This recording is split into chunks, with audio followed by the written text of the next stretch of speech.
The doctor took out a bottle of strong liquor and poured it into the critical patient's mouth, one cup after another. This liquor could cure the patient's terminal illness, allowing him to go back to prison healthy enough to face execution. The man was a death row inmate who, after brutally killing his wife and being imprisoned, also killed two fellow inmates and a guard. But the day before his execution, he suddenly fell ill. He first saw the people he had killed appearing before him one by one. Then his heart stopped pumping blood, and he collapsed, after which he was taken to the hospital. Symptoms such as tachycardia and pulmonary edema led doctors to suspect he was using drugs. After all, getting drugs in prison isn't difficult, so the doctors quickly collected his urine for testing. The results showed the man had used drugs, but his blood test revealed low bicarbonate levels, indicating he had an anion gap acidosis. House speculated that he must have come into contact with something in prison that caused his poisoning,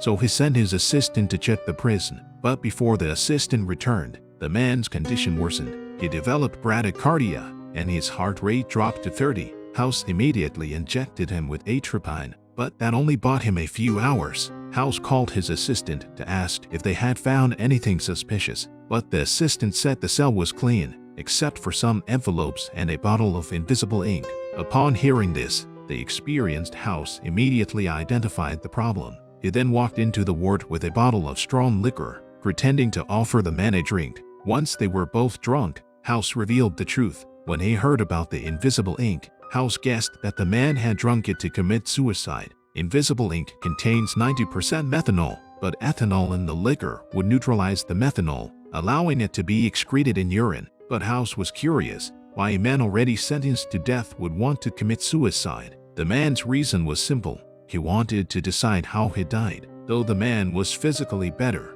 House didn't plan to discharge him. House noticed the medical record showed his heart was already racing before he drank the ink. House suspected there was something wrong with his brain. House immediately ordered a full examination, but nothing abnormal was found. The dean thought House was overreacting and wanted to discharge the man, because this dangerous man required the entire floor to be sealed off. But just before discharge, the man said his intestines felt like they were burning. The dean thought he was faking it to avoid going back to prison, but House sensed something was wrong. He lifted the man's blanket and found his lower body was red and inflamed. His intestines were necrotizing, and the doctors couldn't figure out why. While everyone was puzzled, House pondered why he killed those people. People always have motives for their actions. They knew he killed his girlfriend because she cheated, which was out of jealousy. He killed the first inmate because the inmate attacked him, which was for revenge. The guard he killed had a record full of abuse complaints, which was the guard's comeuppance.